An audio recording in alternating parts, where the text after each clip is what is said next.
Ya teman-teman, sebagaimana momentum bulan Suro, bulan Muharram ini, jangan dianggap bahwa misalkan ada sebagian dari kita menganggap bahwa Suro ini adalah bulan-bulan klinik, bulan-bulan yang ibaratnya itu wingit, bulan-bulan yang ibaratnya itu terkait dengan hal-hal astrologi, astral-astral atau hal-hal yang tidak terlihat. Namun kita harus mengambil kebaikannya, nilai-nilai luhurnya. Dan juga kita kaitkan dengan bulan Muharram yang banyak kesunahan-kesunahan dari Nabi besar Muhammad SAW yang sudah dicontohkan, dan banyak sekali yang sudah diterangkan oleh para ulama dan para tokoh-tokoh agama kita bahwa bulan ini adalah momentum besar dari Allah Subhanahu wa Ta'ala, adalah satu dari 4 Syahrul Hurum atau bulan yang mulia, yang di sana berlimpah ruah. Bahkan di 10 Muharram itu dikatakan sebagai tanggal di mana para nabi itu dibebaskan dari berbagai kesulitannya, dari berbagai cobaan-cobaan di dunianya. 10 Muharram itu bahkan disunahkan untuk puasa.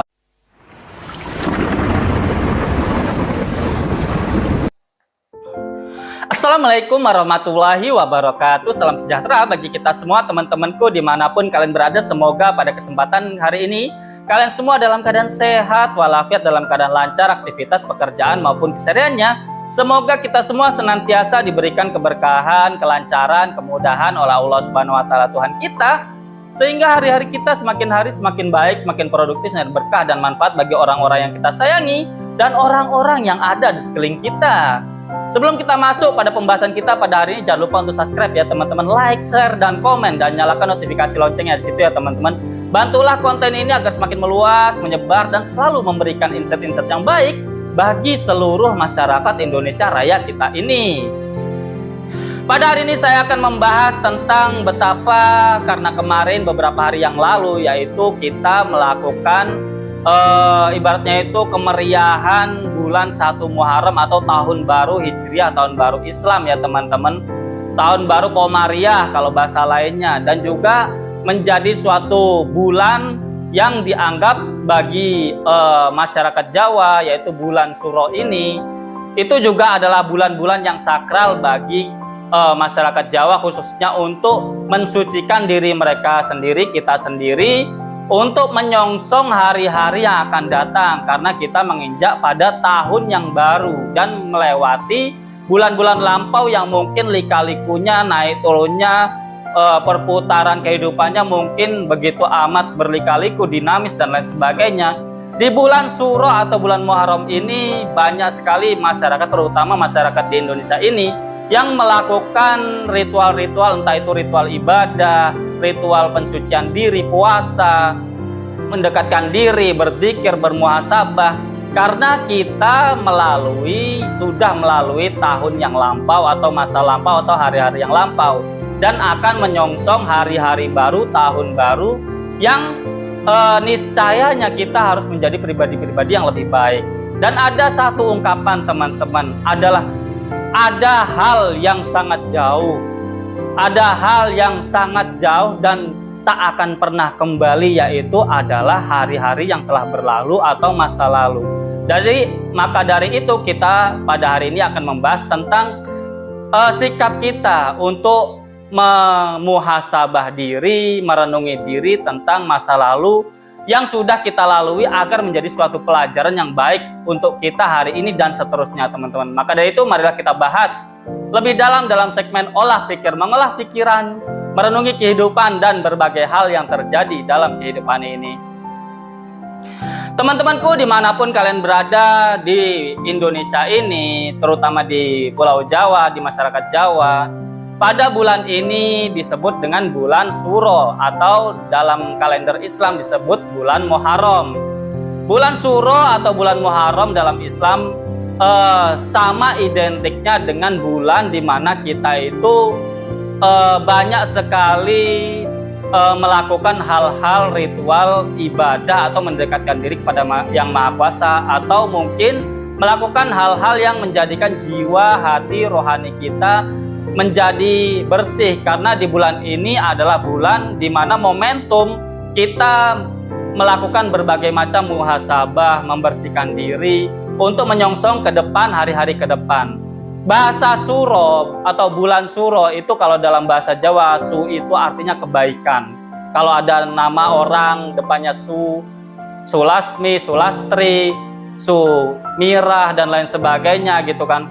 Itu bermakna Su itu adalah kebaikan, dan roh, Suro gitu kan. Roh itu adalah dinisbatkan dengan ruh atau jiwa atau sukma.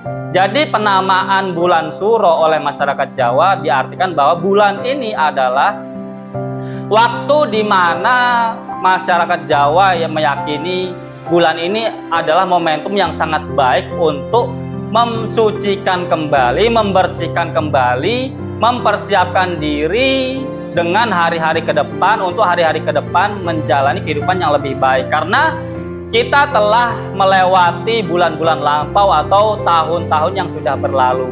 Dengan melalui hal-hal yang sudah berlalu itu, kita harus mempersiapkan diri untuk menjalani kehidupan ke depan di tahun-tahun yang akan datang. Begitu juga di bulan Muharram dalam kalender Islam, teman-teman.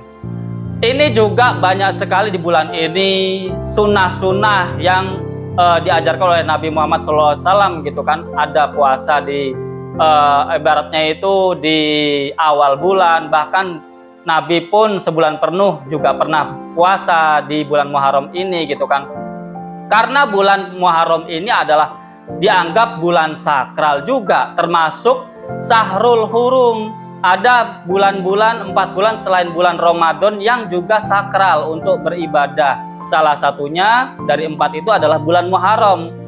Kita disunahkan untuk memperbanyak ibadah, memperbanyak kedekatan kita kepada Yang Maha Kuasa, membangun hal-hal yang dapat memperbaiki diri kita untuk melangkah ke depan melalui hari-hari yang akan kita lalui ini, yang akan kita jalani ke depannya. Dan kita akan melalui atau menginjak di tahun baru. Tentu kita harus juga bisa bermuhasabah tentang hal-hal yang sudah kita lalui di masa lalu, di tahun-tahun yang kemarin, teman-teman. Pada episode ini saya akan membahas, kita semua harus bisa membahas atau kita harus bisa merenungi tentang hal-hal yang sudah kita lalui di tahun-tahun kemarin, karena kita sudah menginjak di tahun baru yang akan kita hadapi. Dan di bulan Muharram atau bulan Suro ini adalah momentum yang baik yang sudah tertradisikan di bumi Nusantara ini, di Indonesia Raya kita ini, bahwa kita memiliki suatu budaya atau tradisi untuk pada bulan Muharram ini juga melakukan pembenahan diri, pensucian diri, pensakralan akan keberibadan kita untuk kita itu merenungi masa lalu. Dan masa lalu ini sebagai mana yang saya bahas tadi adalah suatu hal yang jauh, yang tidak akan pernah kembali. Bahkan ada pepatah Arab mengatakan gitu kan, lantar jial ayyamul lati madot, tidak akan pernah tarjial ayyamul lati madot gitu kan, tidak akan pernah kembali semua hari-hari atau hari-hari yang telah berlalu, yang telah kita lalui. Dan itu adalah suatu hal yang jauh, yang tidak akan pernah berlalu. Namun hal-hal yang tidak akan pernah berlalu ini, bagaimana kita meramunya, mengingat-ingatnya, atau kita itu menimbang-nimbang apa hal-hal apa yang sudah kita lalui, hal-hal apa yang kita lakukan di hari-hari yang lampau yang tidak akan pernah kembali dan tidak akan pernah bisa kita perbaiki kecuali di hari ini dan hari yang akan datang, teman-teman. Jadi segala masa lalu itu adalah hal yang mungkin berlika-liku, yang mungkin kita banyak memiliki suatu hal yang buruk, yang teledor, yang mungkin lupa, yang mungkin hilaf gitu kan. Namun hal-hal itu jangan sampai berlalu begitu saja. Jangan sampai hal-hal yang sudah kita lalui dengan begitu susah payah, berdarah-darah, berkeringat, pontang-panting, lika-likunya kita lalui dengan begitu banyak perjuangan. Jangan sampai hal-hal yang berlalu itu tidak menjadi suatu hal yang baik, yang menjadikan diri kita itu semakin belajar dan semakin mendewasa dan semakin bijaksana dalam menjalani ke depannya hari-hari yang kita lalui hari ini hingga hari ke depannya, teman-teman.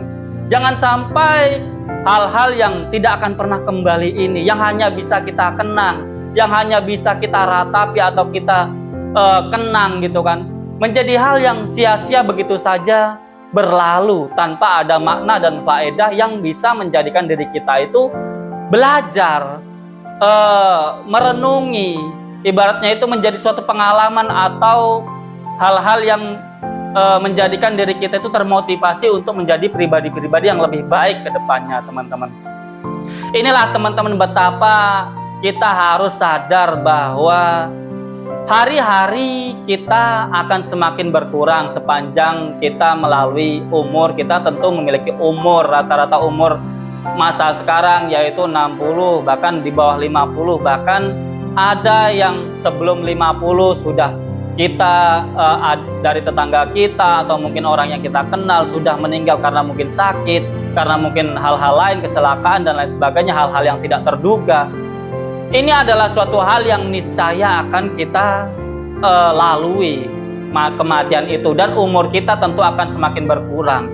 Jangan sampai hari-hari yang sudah kita lalui, yang sudah kita kurangi ini umur kita, menjadi suatu hal yang menjadi hal-hal yang sia-sia, teman-teman. Sebagaimana momentum bulan Suro, bulan Muharram ini, jangan dianggap bahwa misalkan ada sebagian dari kita menganggap bahwa Suro ini adalah bulan-bulan klinik, bulan-bulan yang ibaratnya itu wingit, bulan-bulan yang ibaratnya itu terkait dengan hal-hal astrologi, astral-astral atau hal-hal yang tidak terlihat. Namun kita harus mengambil kebaikannya, nilai-nilai luhurnya, dan juga kita kaitkan dengan bulan Muharram yang banyak kesunahan-kesunahan dari Nabi besar Muhammad SAW yang sudah dicontohkan, dan banyak sekali yang sudah diterangkan oleh para ulama dan para tokoh-tokoh agama kita bahwa bulan ini adalah momentum besar dari Allah Subhanahu wa Ta'ala, adalah satu dari 4 Syahrul Hurum atau bulan yang mulia, yang di sana berlimpah ruah. Bahkan di 10 Muharram itu dikatakan sebagai tanggal di mana para nabi itu dibebaskan dari berbagai kesulitannya, dari berbagai cobaan-cobaan di dunianya. 10 Muharram itu bahkan disunahkan untuk puasa. Bahkan orang Yahudi pun gitu kan, sejarahnya kenapa ada sunnah puasa bulan tanggal 10 Muharram gitu kan, itu karena di Madinah dulu waktu Nabi Muhammad ketika sudah hijrah gitu kan, para orang Yahudi itu melakukan puasa di bulan 10 Muharram karena mengingat bahwa Nabi Musa itu dibebaskan dari Fir'aun di tanggal 10 Muharram ini. Kemudian mereka menganggap bahwa ini harus benar-benar disyukuri, benar-benar diperingati dengan mereka berpuasa. Sehingga pada saat itu Nabi ketika mengetahui hal ini, beliau mengatakan bahwa seandainya tahun depan saya masih masih belum meninggal, saya akan puasa lebih dari tanggal 10 itu ya teman-teman. Ada yang meriwayatkan bahwa ada yang bisa 9 dan 10, ada yang bilang 10 dan 11. Ada juga sebagian dari kelompok tarekat atau torekoh di umat muslim Indonesia juga ada yang berpuasa dan kholwat menyepi gitu kan dari tanggal 1 hingga tanggal 10, seperti Torekoh Naksabandiyah dan lain sebagainya. Ini adalah suatu hal momentum yang ada tuntunannya dari Nabi besar Muhammad SAW, dan jangan dipertentangkan dengan tradisi-tradisi yang sudah ada atau yang muncul karena memang syariat tadi, teman-teman. Kita kadang lupa bahwa Suro itu penamaan-penamaan yang dicatatkan ketika zaman kerajaan Islam, tentunya coraknya Islam, namun dengan bahasa-bahasa lokal yang sekiranya masyarakat ketika itu mudah paham, mudah mengerti. Karena bulan ini adalah bulan yang baik untuk kita bermuhasabah, menimbang-nimbang masa lalu yang tidak akan pernah kembali, yang sebetulnya berharga apabila kita merenunginya, mengambil pelajaran, mengambil faedah dari situ, pelajaran-pelajaran yang sudah kita alami langsung dan mungkin orang lain alami. Ini adalah suatu hal yang baik bagi kita untuk kita belajar meniti diri yang sudah kita lalui dan menjadikan itu pelajaran yang baik untuk perjalanan kita di masa ini dan masa depan. Jadi itu teman-teman, terima kasih atas segala perhatian, kurang lebihnya saya mohon maaf. Semoga kita jangan sampai menyia-nyiakan masa lalu, yang hari-hari lalu yang sudah kita lalui dengan begitu saja muspro atau tidak menjadi suatu faedah bagi kehidupan masa kini dan masa depan. Semoga pada bulan ini kita semakin bisa mensucikan diri setelah mungkin Ramadan, Idul Adha, dan mungkin bulan Muharram ini yang termasuk bulan yang mulia juga gitu kan. Menjadi kita itu bisa merenungi tahun kemarin sehingga tahun yang akan kita jalani pada tahun depan ini, pada tahun ini dan tahun-tahun selanjutnya, menjadi kita semua itu memiliki hal-hal yang lebih baik daripada tahun-tahun kemarin. Jadi itu teman-teman, terima kasih atas segala perhatian, kurang lebihnya saya mohon maaf. Tetap semangat, tetap optimis, positive thinking atas segala perhatian, kurang lebihnya saya mohon maaf. Sampai jumpa di next video. Wassalamualaikum warahmatullahi wabarakatuh.